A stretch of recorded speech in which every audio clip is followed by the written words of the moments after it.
শারদীয় দুর্গাপুজো উপলক্ষে আজকে পুজো উদযাপন কমিটির নেতৃবৃন্দের সাথে মহানগর বিএনপি এবং জেলা বিএনপি কর্তৃক আয়োজিত আজকের এই মত বিনিময় সভায় সম্মানিত সভাপতি মহানগর বিএনপি সংগ্রামী আহ্বায়ক জনাব মনিরুজ্জামান খান ফারুক উপস্থিত রয়েছেন।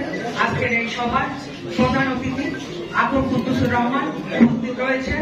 মহানগর বিএনপি সংগ্রামী সদস্য সচিব জিউদ্দিন শিকদার জিয়া উপস্থিত রয়েছেন। জেলা বিএনপির সংগ্রামী আহ্বায়ক আবুল হোসেন উপস্থিত রয়েছেন।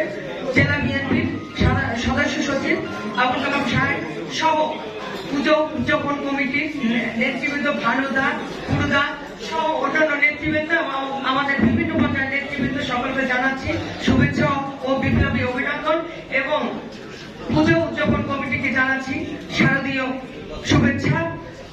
আমি প্রথমে বলতে চাই, শুধু একটা কথাই বলবো যে আমাদের জাতীয়তাবাদী দল আমাদের দেশনায়ক তারেক রহমান নির্দেশনা দিয়েছেন আপনাদের কোন রকম কোন অসাম্প্রদায়িক কোন ঘটনা ঘটবে না।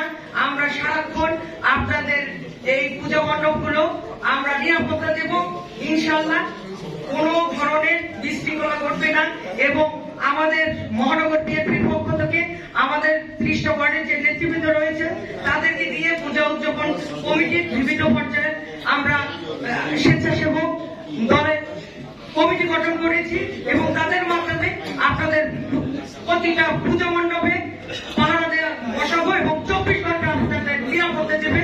এবং সর্বশেষ সকলকে আবারও শারদীয় শুভেচ্ছা জানিয়ে আমি আমার সংক্ষিপ্ত বক্তব্য শেষ করছি। বাংলাদেশ জিন্দাবাদ, জাতীয়তাবাদী দল জিন্দাবাদ, শহীদরা অমর হোক, খালেদা জিয়া জিন্দাবাদ, আগামী দিনে দেশনায়ক তারেক রহমান জিন্দাবাদ জিন্দাবাদ।